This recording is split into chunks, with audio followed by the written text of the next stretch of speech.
Lecture 70.2 Ind AS 7 cash flow statement. पिछले lecture में हम लोग समझे थे कि क्वेश्चन कैसे बनाते हैं इनडायरेक्ट मेथड से या डायरेक्ट मेथड से, क्वेश्चन प्रैक्टिस करके बहुत सारा बात बोले थे। उसको अगर समराइज़ करें एकदम आराम से, जो इतना इजी है CFS की बता नहीं सकते हैं क्या। 3 स्टेप। पहला जैसे क्वेश्चन पढ़ो, आइडेंटिफाई करो y डैश क्या है, y क्या है, I क्या है और F क्या है। ठीक है, आइडेंटिफाई करके टैग कर दो। फिर आपको PBT ढूंढना है एज पर PL, वो ढूंढ दो। फिर आप क्वेश्चन बनाओ, ऑपरेटिंग एक्टिविटी का पहले PBT लिखो, फिर y डैश जहाँ जहाँ था उसको y डैश एलिमिनेशन में डालो, आंसर आ गया तुम्हारे पास। फिर y जहाँ जहाँ था उसको लिखो, तो वर्किंग कैपिटल चेंजेस वाला तुमको काम करना है, वो सारा काम कर दो। तो काम कर रहे हो कि तुम y वाला, अगर उस क्वेश्चन में तुम्हारा सब्सिडियरी है, अगर इन्वेस्टमेंट कर रहा है कोई सब्सिडियरी में, एक्विजिशन और सब्सिडियरी है, तो 2 चीज़ ध्यान में रखना होता है। पहला, जो सब्सिडियरी है उसका सारा एसेट है उसको कंसिडर करना होगा अपना करंट एसेट, करंट लायबिलिटी के टाइम, या फिर आगे का जो भी नॉन करंट है, PPE है, इन्वेस्टमेंट है, समथिंग, उसमें कंसिडर करना होगा। PC जिसमें ख़रीदा है वो इन्वेस्टिंग एक्टिविटी में जाएगा। Easy, very easy. कंसीडर करने का मतलब क्या, जैसे कि अगर ट्रेड रिसीवेबल बना रहे हैं तो ट्रेड रिसीवेबल में पेरेंट का भी बात जाएगा और सब्सिडरी का भी अमाउंट जाएगा। सब्सिडी का जो अमाउंट जाएगा वो जाएगा PC करके, अगर 2 में जाएगा तो 2 PC, बाई में जाएगा तो बाई PC। ओके, तो ऐसे करके तुम वर्किंग कैपिटल चेंजेस बना दो, फिर माइनस टैक्स पेड कर दो, तो एक्चुअल प्रॉफिट तुम्हारे हाथ में आ जाएगा। ईजी। उसके बाद इन्वेस्टिंग एक्टिविटी बनाओ, फिर फाइनेंसिंग एक्टिविटी बनाओ। जहाँ जहाँ आई लिखा होता है सब इन्वेस्टिंग में लिख दो, जहाँ जहाँ F लिखा होता है फाइनेंसिंग में लिख दो। बस जैसे ही तुम वर्किंग कैपिटल चेंजेस पे आओगे तब से लेजर बनाना शुरू करो। वर्किंग कैपिटल चेंजेस में तुमको करंट एसेट, करंट लायबिलिटी का बनाना होगा। इन्वेस्टिंग में आओगे तो जो भी इन्वेस्टिंग वाला जो लेजर था वो बनाओगे, PPE, मशीनरी, समथिंग। फाइनेंसिंग में जाओगे तो लॉन्ग टर्म बोरिंग, ये सब का तुमको लेजर बनाना होगा। तब एक्चुअल पता चलवाएगा कि मार्केट में क्या चल रहा है, कितना परचेज हुआ, कितना सेल हुआ। बस ऐसे करके तुम्हारा पूरा क्वेश्चन बन जाएगा, ख़त्म। ओके, तो स्टार्ट करते हैं इस लेक्चर में कि हमको क्या पढ़ना है। ठीक है, सो इलस्ट्रेशन 17 तो पहले ही बता चुके हैं। अब आते हैं इलस्ट्रेशन नंबर 18 पे। तुमको याद होगा कि हम एक बार बोले थे स्टार्टिंग में ही कि जनरली टैक्स जाता है ऑपरेटिंग एक्टिविटी में, टैक्स पेड ऑपरेटिंग एक्टिविटी में। ऑपरेटिंग एक्टिविटी में इसीलिए जाता है क्योंकि जनरली टैक्स पेड होता है अपॉन इनकम, ट्रू। लेकिन अगर कोई भी tax is upon due to investing तो वो इन्वेस्टिंग एक्टिविटी में जाएगा। अगर कोई tax is due to financing तो वो फिनेंसिंग एक्टिविटी में जाएगा। उसी को पढ़िए, इलस्ट्रेशन 18 है। उसमें देखोगे कि बोल रहा है कि कैपिटल गेन का टैक्स लग रहा है 20 करोड़। कब? जब वो सेल कर रहा है 100 करोड़ का। तो जो 100 करोड़ का सेल है वो किस चीज़ का है? ऑफिस प्रीमाइस का, तो वो जाएगा इन्वेस्टिंग में।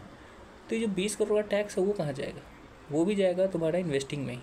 ठीक है, वैसे इनकम टैक्स है बिजनेस प्रॉफिट पे, तो बिजनेस प्रॉफिट ऑपरेटिंग है, तो ये जो टैक्स है 3 करोड़ का वो जाएगा ऑपरेटिंग में। Dividend distribution tax, dividend distribution के ऊपर टैक्स लग रहा है। डिविडेंड कब होता है? फिनेंसिंग में जाएगा, तो डिविडेंड डिस्ट्रीब्यूशन टैक्स कहाँ जाएगा? फिनेंसिंग में। तो उसी को लेकर क्वेश्चन है, वेरी इंपॉर्टेंट, एक बार देख लेना इसको। ठीक, ओके, परफेक्ट। अब आते हैं इलस्ट्रेशन 19 पे, जहाँ पे हम लोग सीखने वाले हैं क्या चीज़? 2 चीज़ सीखने वाले हैं। ठीक है, स्टार्ट करते हैं। तो इलस्ट्रेशन 19 है, पेज नंबर 5.21 पे। इस क्वेश्चन को बनाना है हमको डायरेक्ट मेथड से। ठीक है, कौन से मेथड से? डायरेक्ट मेथड से। डायरेक्ट मेथड मतलब एक्स और एक्स डैश ढूंढना है।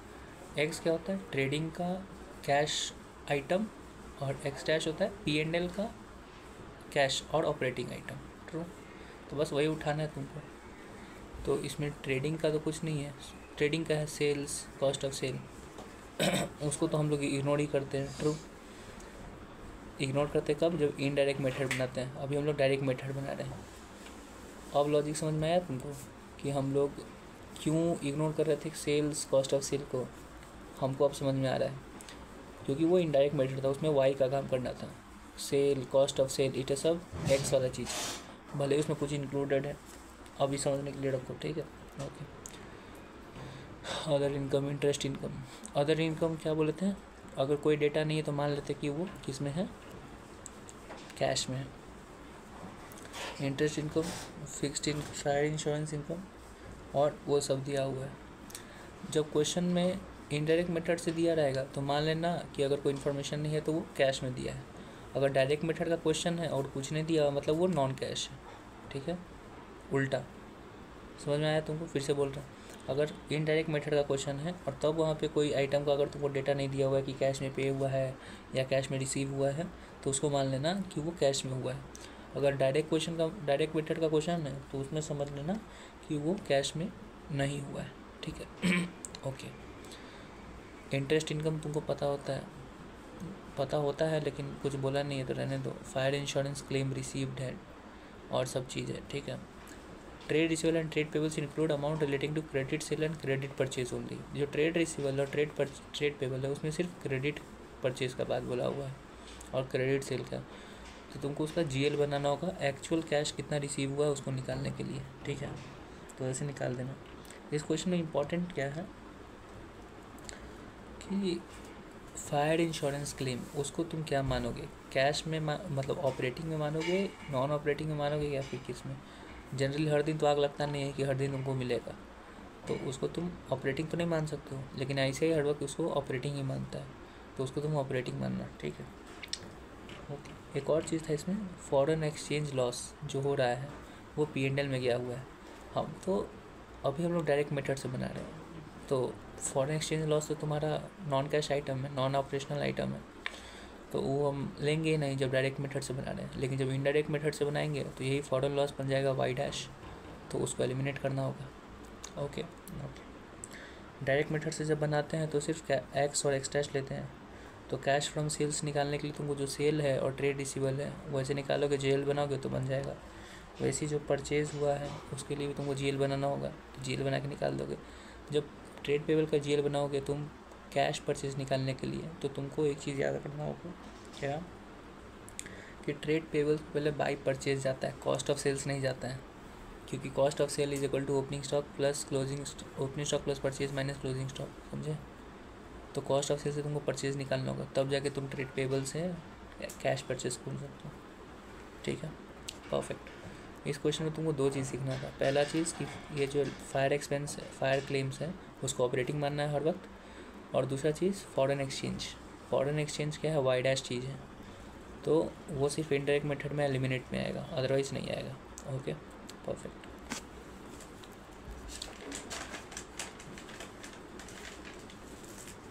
और टैक्स पेबल तुमको इसमें निकालना था, टैक्स पेबल नहीं, टैक्स पेड निकालना था, क्योंकि हमको पेबल से मतलब नहीं है। तो टैक्स पेड निकालने के लिए आपको क्या करना होगा, लेजर निकाल देना, लेजर दिया हुआ है प्रोविज़न फॉर टैक्स का, बना लेना, ठीक है। क्वेश्चन 2 और क्वेश्चन 5 होमवर्क है। क्वेश्चन नंबर 4 देखोगे तो उसमें नेट बेसिस पे डेटा दिया हुआ है, तुमको उसको ग्रॉस बेसिस पे दिखाना है। ICAI क्या रिकमेंड करता है कि आप ग्रॉस बेसिस पे हर वक्त दिखाएंगे, कभी भी नेट बेसिस पे नहीं दिखाएंगे।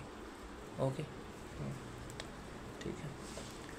क्वेश्चन में एक MCQ आ सकता है, क्या है वो MCQ कि एक बार बताओ कि अगर हम लोग कोई बिज़नेस खरीद रहे हैं, ओके, या फिर हाँ ठीक है हम कोई सब्सिडी में इन्वेस्ट कर रहे हैं, अगर सब्सिडी में इन्वेस्ट कर रहे हैं तो हम लोग उसको इन्वेस्टिंग एक्टिविटी दिखाते हैं, ट्रू।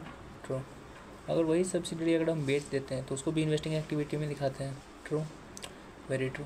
लेकिन एक बात बताओ, जो एंटरप्रेन्योर सब होता है वो अपना ही बिजनेस का अपना ही लाइक सब्सिडी मान लेते कि ये हम ओनर है, हम एक कंपनी खोले हुए हैं, वो कंपनी दूसरा कंपनी को खरीदी हुई है तो उसका सब्सिडी है, ट्रू। हम गए कि सर इस सब्सिडी के हमको फ़ंड चाहिए, स्टार्टअप है हम, तो हम फंड के लिए गए उसके पास। तो एक बात बताओ, हम अपने बुक्स में दिखा देंगे सेल ऑफ सब्सिडी क्या, उसको इन्वेस्टिंग एक्टिविटी दिखा देंगे क्या? What is investing activity? An activity which is related to an asset which is required for future income.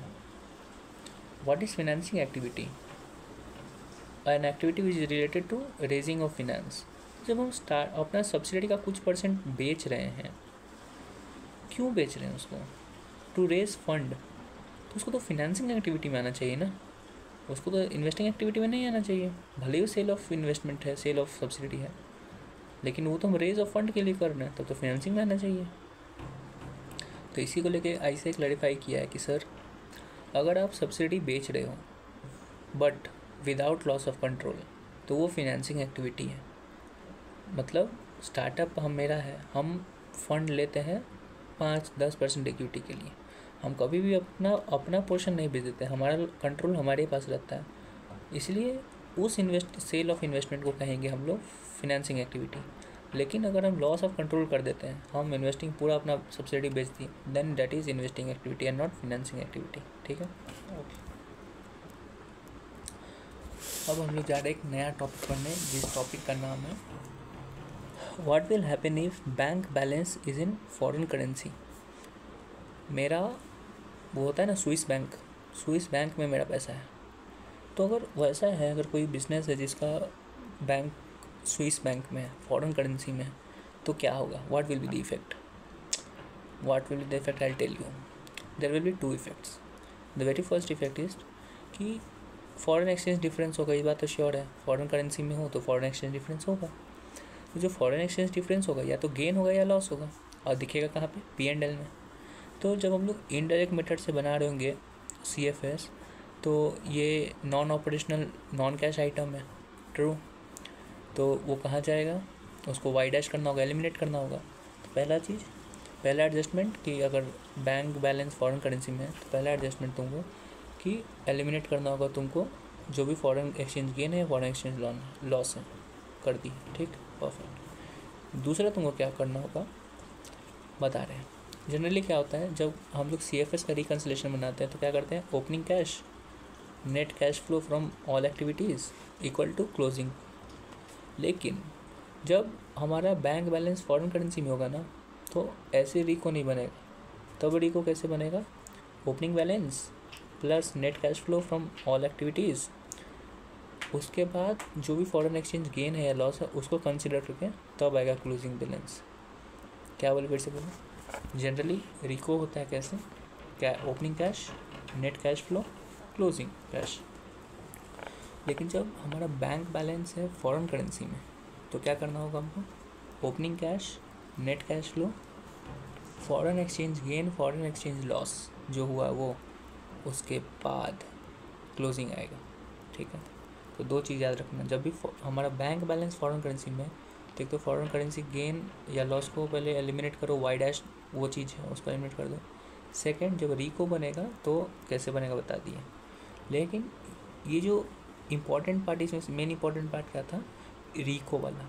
Foreign exchange difference foreign exchange loss भले ही बैंक बैलेंस पे हो या कोई दूसरा सामान पे हो, वो तो तुम्हारा वाई डैश एलिमिनेशन में जाएगा, नॉर्मल, वेरी इजी, कुछ खास नहीं। लेकिन ये जो रिको का डिफरेंस है कि एक्सचेंज डिफरेंस भी आएगा, bank balance opening plus net cash flow फिर कुछ उसके बाद क्लोजिंग, ये जो कुछ है वो तभी आएगा जब हमारा बैंक बैलेंस फॉरेन करेंसी में, दूसरा चीज़ फॉरेन करेंसी में कोई मतलब नहीं है, तब रिको चेंज नहीं हो। रिको तभी चेंज होगा जब हमारा foreign currency bank balance foreign currency में। ठीक है, याद रखना। इसी के ऊपर इलस्ट्रेशन नंबर क्या है, illustration number 10। What is illustration number 10?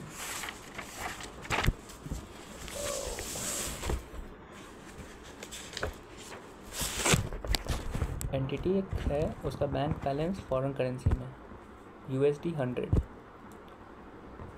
Day 1 USD 100 उसका बैंक बैलेंस। ठीक, इस कंपनी का फॉरेन एक्सचेंज गेन हो रहा है इस बैंक बैलेंस के ऊपर 100 रुपया। क्लोजिंग कैश बैलेंस तुमको निकाल के देना है और रिको देना है CFS बना के। कैसे बनाओगे, बहुत आराम है भाई, इसका PBT 0 मान लेते कि कुछ डेटा नहीं है। फिर Y dash elimination foreign currency 100 रुपये का गेन है, माइनस कर दो। ठीक है, सॉरी PBT इसका 100 मान लेते हैं, सर बोले। ठीक है, इसका प्रॉफिट, हाँ मान नहीं लेते भाई, इसका मान लेते क्योंकि कुछ प्रॉफिट नहीं था, 100 रुपया इसको प्रॉफिट हुआ है, तो PBT 100 रुपया। फिर वाई डैश एलिमिनेशन करोगे तो जितना भी तुम्हारा फॉरेन एक्सचेंज गेन था उसका माइनस 100 रुपया, 100 माइनस 100 0, दूसरा कोई एक्टिविटी नहीं है, तो उसका CFS इसको कितना आया, 0 रुपीज़।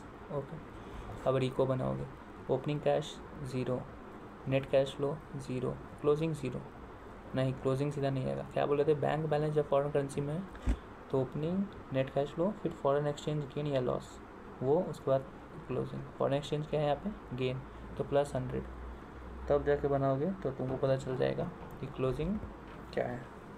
देखो तुम्हारा क्वेश्चन वैसे बनेगा, ठीक है। सेम उसी तरीके से इलस्ट्रेशन नंबर 15 है, उसमें क्या है, उसमें फॉरेन एक्सचेंज गेन सिर्फ बैंक बैलेंस में नहीं हो रहा है, उसमें हो रहा है इंटरेस्ट के ऊपर भी। तो दो चीज़ हैं, एक तो इंटरेस्ट और एक वो, तो इंटरेस्ट वाला भी एलिमिनेट होगा और फॉरेन एक्सचेंज गेन भी एलिमिनेट होगा, नॉर्मल वाई डैश।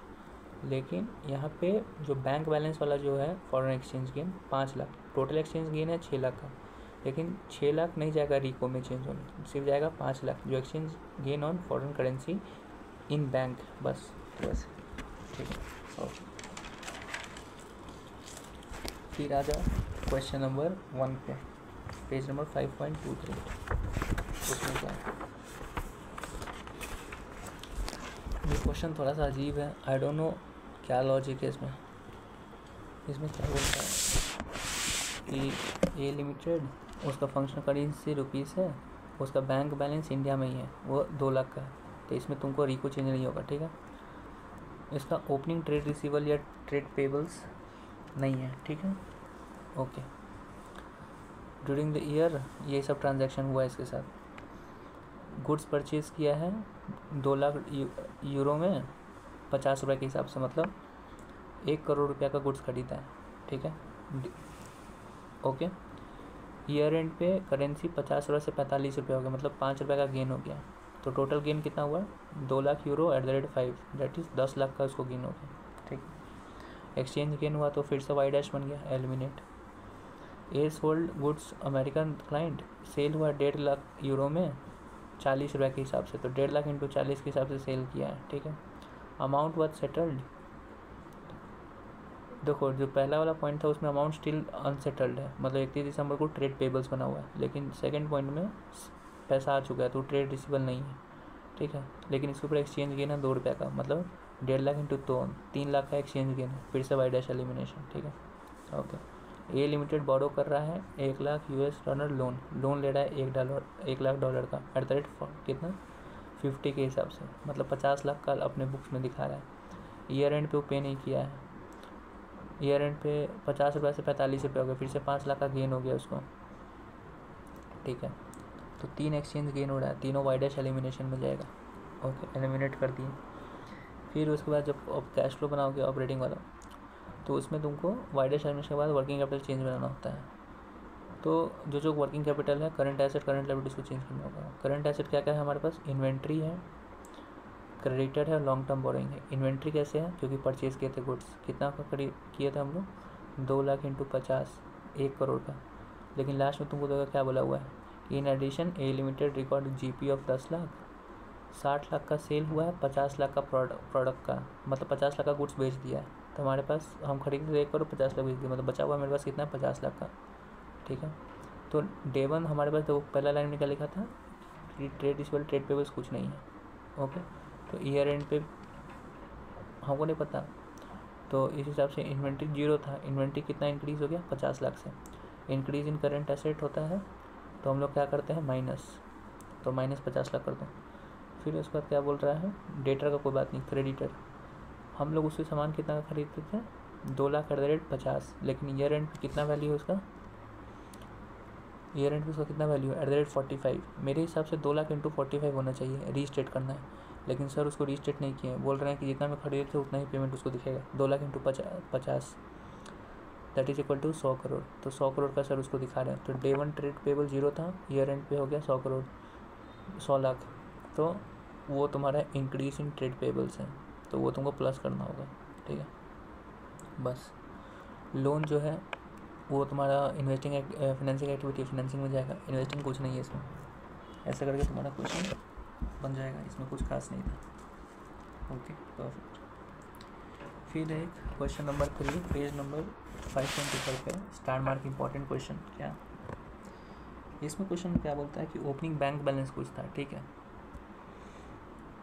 7,000 @ 70 पर डॉलर, ठीक है।